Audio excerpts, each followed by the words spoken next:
Assalamualaikum warahmatullahi wabarakatuh. Bertemu lagi dengan Bapak di mata pelajaran biologi kelas 12. Di video kali ini Bapak akan menyampaikan tentang panduan praktikum atau percobaan pengaruh faktor eksternal terhadap pertumbuhan tanaman, terutama perkecambahan. Video ini dibuat karena ternyata masih banyak yang salah ketika melakukan percobaan. Mungkin Anda tidak membuka panduannya, atau mungkin juga Anda tidak memahami apa yang harus Anda lakukan. Oleh karena itu, Bapak akan jelaskan di video ini sekarang ya. Yang pertama, tujuan untuk menentukan faktor-faktor luar yang mempengaruhi tumbuhan atau tanaman. Seperti yang telah dijelaskan di materi tentang pertumbuhan dan perkembangan, bahwa ada faktor-faktor yang mempengaruhi pertumbuhan, yaitu ada dua, faktor internal dan faktor eksternal. Faktor internal itu dari gen atau dari hereditas yang terdapat pada tanaman itu sendiri. Kemudian faktor luarnya itu ada sinar matahari, ada air, ada media tanam, kemudian ada kelembaban, ada suhu dan sebagainya. Nah, di sini Anda akan menentukan faktor apa saja yang mempengaruhi perkecambahan. Yang kedua, setelah mengetahui faktor apa saja, Anda bisa menentukan atau menjelaskan bagaimana pengaruh faktor luar tersebut terhadap pertumbuhan kacang hijau. Misalnya faktor luarnya adalah air, cahaya, dan media tanam. Nah, bagaimana nanti Anda menjelaskan pengaruh air atau cahaya terhadap perkecambahan tersebut. Alat dan bahan yang harus disiapkan adalah yang pertama 6 biji kacang hijau, yang kedua 2 buah gelas plastik, yang ketiga mistar atau penggaris. Mistar atau penggaris digunakan untuk mengukur panjang batang pada perkecambahan, sedangkan gelas plastik digunakan sebagai media tanam, dan kapas ya, nanti ada media tanamnya, ada kapas atau tanah, kita gunakan kapas saja biar tidak terlalu susah. Lalu alat tulis untuk mencatat data hasil pengamatan.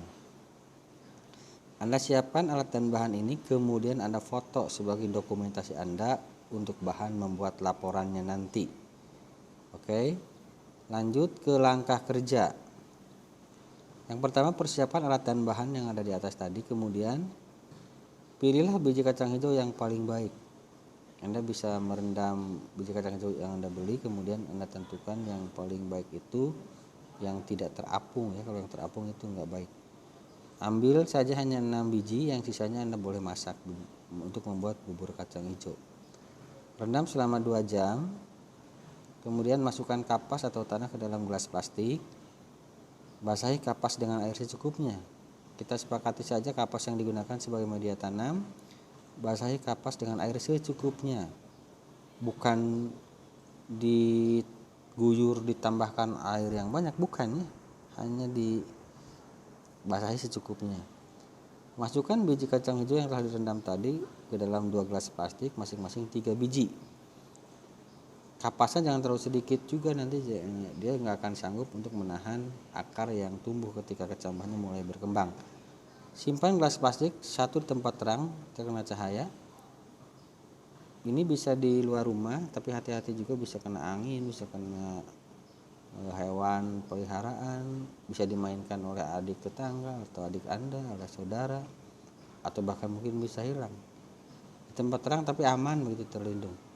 Lalu di tempat yang gelap ini bisa di bawah tempat tidur atau disimpan ditutup dengan dus, bekas makanan dan sebagainya. Yang penting dia tidak terkena sinar matahari. Lalu amati perkecambahan selama 7 hari, catat perubahan yang terjadi.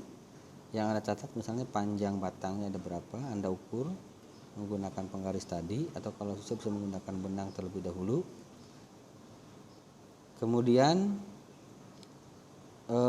tadi jangan lupa memberi label atau nama di gelasnya tadi, itu ditentukan tempat terang dan tempat gelapnya diberi nama supaya tidak tertukar. Kemudian selama pengamatan itu Anda bisa melihat juga apakah sudah muncul daun atau tidak, muncul daunnya pada hari keberapa. Lalu Anda bisa membandingkan bagaimana panjang batang di tempat yang terang, panjang batang di tempat yang gelap, dan jangan lupa Anda ukur setiap perubahannya. catat hasil pengamatan ke dalam tabel, nanti ada di bawah tabelnya. Kemudian yang kedua, yang ke-10, buatlah grafik dan laporannya. Grafik berdasarkan data tabel hasil pengamatan, laporannya dibuat, nanti ada panduan lagi pembuatan laporan. Mungkin lebih baik dibuatkan di video lagi supaya Anda bisa lebih jelas. Dan yang terakhir, laporan dikumpulkan maksimal akhir Agustus tahun 2020. Jadi kalau dari tanggal pembuatan video sekarang ini ada waktu sekitar 10 hari lagi. Ini contoh tabel hasil pengamatan. Tabel hasil pengamatan data kecambah di tempat yang gelap. Tanggal percobaan Anda tulis, kemudian waktu pengamatan Anda pilih salah satu, apakah pagi, siang, atau sore. Dan ini tetap dilakukan pengamatan secara konsisten. Kalau pagi-pagi terus, kalau siang-siang terus, kalau sore-sore terus ya.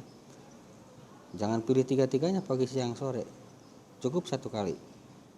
Kemudian Anda lihat hari ke-1 sampai ke-7, ada panjang batang biji ke-1, ke-2 dan ke-3 ada 3 biji kan tadi. Itu dalam sentimeter. Mungkin hari ke-2 atau ke-3 sudah ada pertambahan panjang batangnya sudah terlihat. Anda bisa mengukurnya. Kemudian jumlah panjang pada setiap biji itu dijumlahkan, totalnya berapa, lalu dibagi 3, tulis di kolom rata-rata. Di situ rata-rata jumlah panjang biji 1, 2, dan 3 dibagi 3 ya. Kan ada 3 biji. Kalau misalkan mati 1 ya berarti tinggal 2. Berarti pembaginya juga 2 begitu. Keterangan di situ ada daun, akar, dan lain-lain. Anda tuliskan di situ ketika muncul daun, misalnya pada hari ke-3 atau ke-4 atau ke-5. Tulis muncul daun atau muncul akar pada hari kedua, begitu ya keterangannya. Kemudian di tempat yang terang juga sama prinsipnya dengan yang gelap tadi. Anda tuliskan tanggal percobaannya, waktu pengamatannya pagi atau siang atau sore, lalu ada hari ke-1 sampai ke-7, panjang batangnya yang hari biji ke-1, kedua, ketiga, lalu rata-ratanya Anda jumlahkan, yang 3 itu Anda ukur dulu, Anda jumlahkan lalu dibagi 3, lalu beri keterangannya. Nah, kemudian yang terakhir Anda membuat grafik perbandingan pertumbuhan kacang hijau. Ada hari ke-1 sampai ke-7 di sumbu X yang bawah itu, lalu ada panjang batang dalam sentimeter di sumbu yang vertikal yang tegak dari 0 sampai 10. Misalkan pada hari ke-1 berdasarkan tabel ini, tempat yang terang panjangnya adalah 1 cm, 1,5 dan 1 cm misalnya ya. Anda jumlahkan lalu bagi 3, Anda tulis di situ rata-ratanya berapa. Lalu angka itu Anda tuliskan di